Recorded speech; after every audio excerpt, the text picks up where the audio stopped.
The Village That Vanished in a Day, 1904.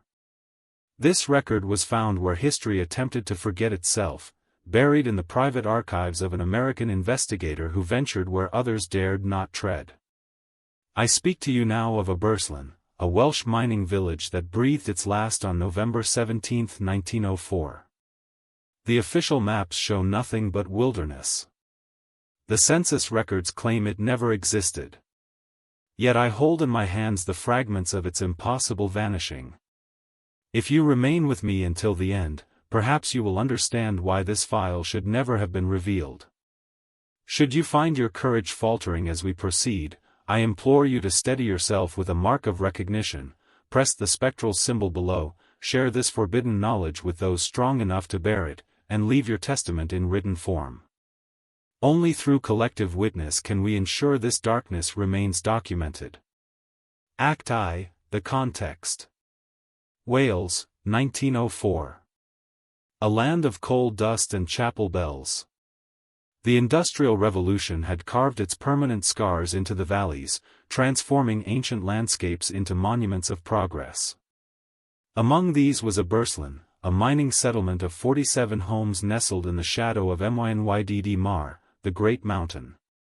The village itself was unremarkable in its construction, a crescent of stone cottages arranged around a modest square, a chapel with a crooked spire, a schoolhouse, and the colliery office. What distinguished Aberystwyth was its isolation, the only road leading to it wound through a narrow pass that winter fogs frequently rendered impassable. This is perhaps why American geologist Theodore Warren, representing Appalachian mining interests, found himself there in November of that year. He had arrived to survey potential mining rights, finding temporary lodging at the home of the village doctor, Owen Phillips. From Warren's journal, recovered decades later in a Boston estate sale. November 16, 1904. Aberystwyth presents a curious atmosphere of suspicion.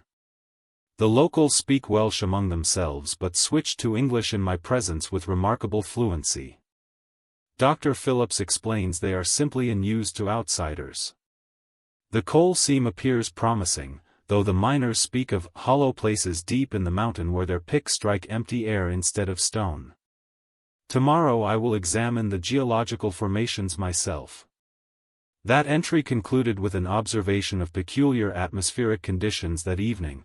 A dense mist rose from the valley floor, encircling the village like a spectral moat, while the sky above remained unnaturally clear. Warren noted that all 47 cottages had illuminated their windows with candles, though no one ventured outdoors after sunset. The village postmistress, Margaret Rees, was the last person to make contact with the outside world that night. She transmitted a standard telegraph to the regional office in Carmarthen. Whether unsuitable stop post delayed until further notice. Stop all quiet in Aberystwyth. Stop. This mundane communication would become the final official record of the village's existence. Act II, The Investigation. When Theodore Warren failed to return from Aberystwyth, his employers dispatched James Harrington, a former Pinkerton detective, to locate him. What Harrington discovered, or rather, failed to discover, forms the core of our impossible narrative. Harrington's investigation notebook, preserved in the American Historical Society archives, contains the following entry from December 2, 1904.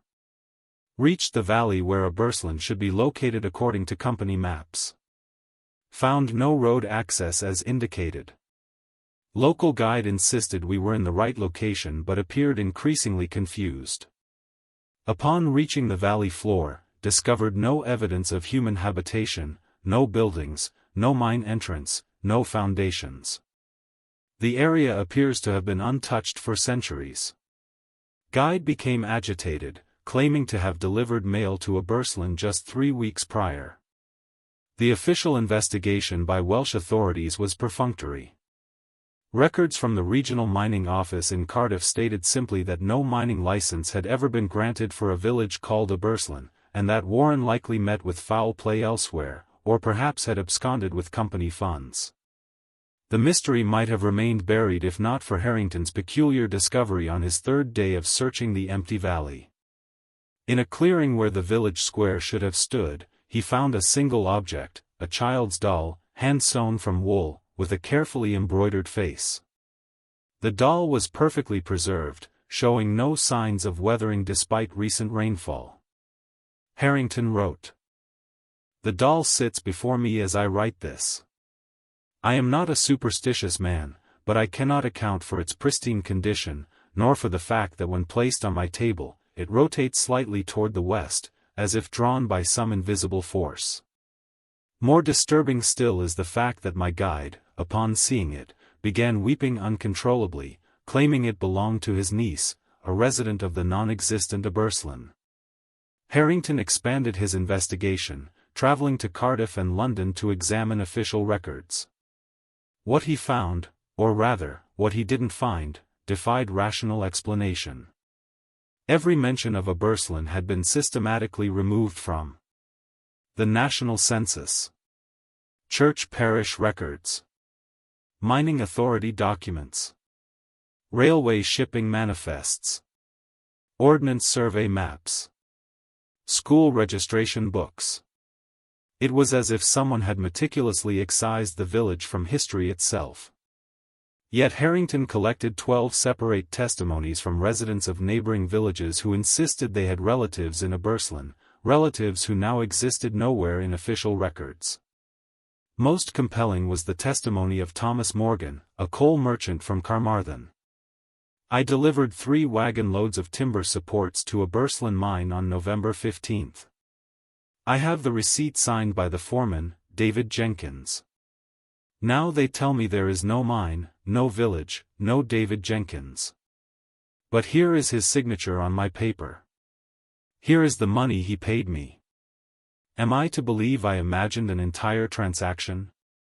Harrington included Morgan's receipt in his files, a physical artifact from a place that, according to all official sources, never existed. Act 3, The Partial Revelation. As Harrington's investigation deepened, 3 distinct theories emerged to explain the impossible vanishing. The first, favored by local authorities, suggested that Aberslin never existed except as a cartographic error or corporate fraud, perhaps a scheme by Warren's employers to justify additional investment. The second theory, whispered among the mining communities, proposed that a catastrophic mine collapse had swallowed the entire village, and that the government had covered up the disaster to prevent panic and financial repercussions. But it was the third theory, documented reluctantly by Harrington, that haunts this narrative. I have interviewed an elderly woman in Llandilo who claims her grandmother was from Aberslin. According to family lore, the village had been built upon something ancient, not a structure, but a threshold.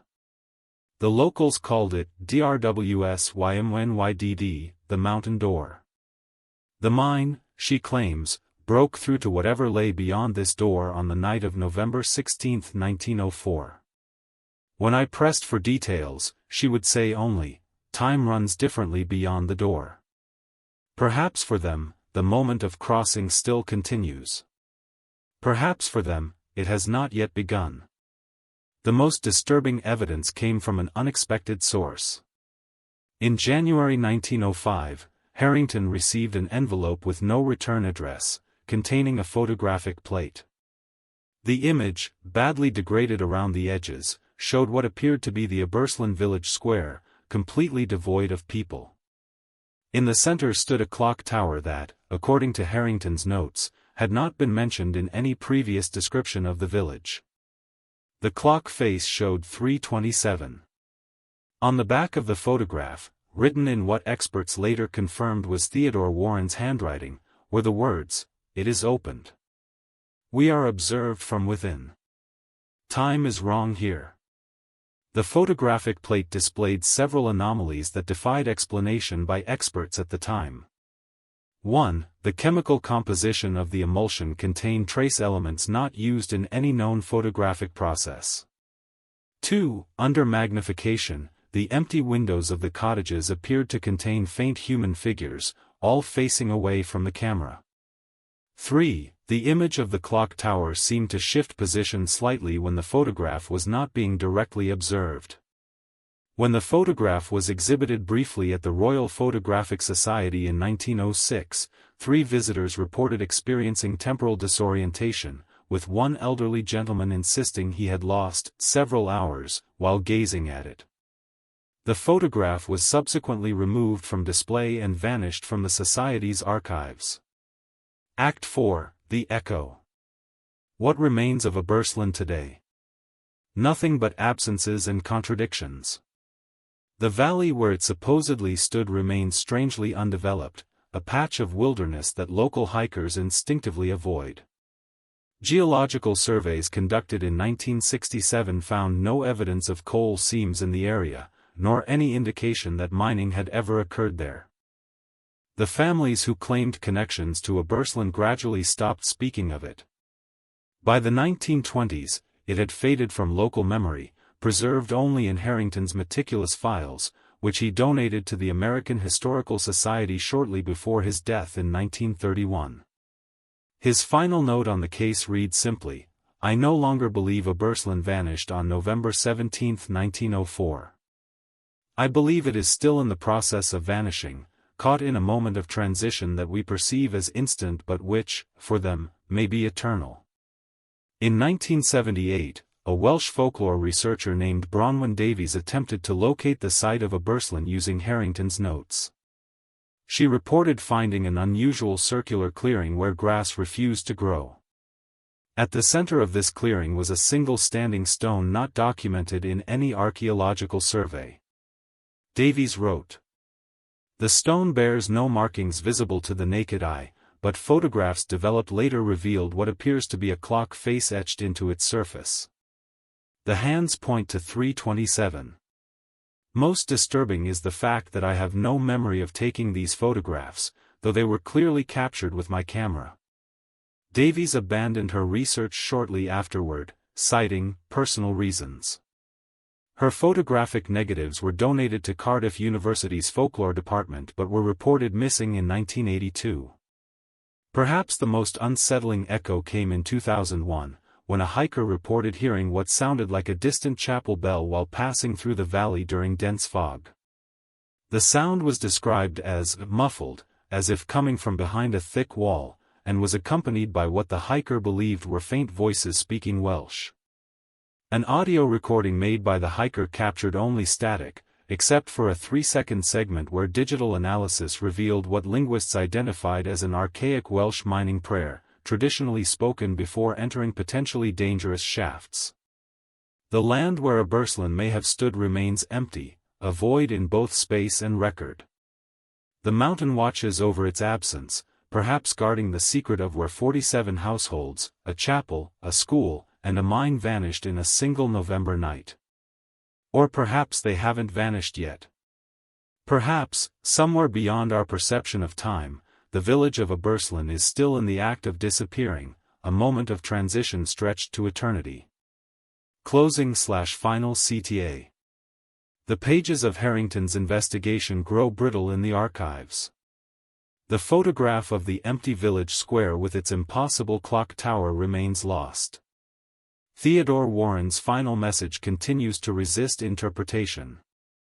All that remains is absence, a void in records, a silence in memory, an emptiness in the Welsh landscape where something once was and now is not.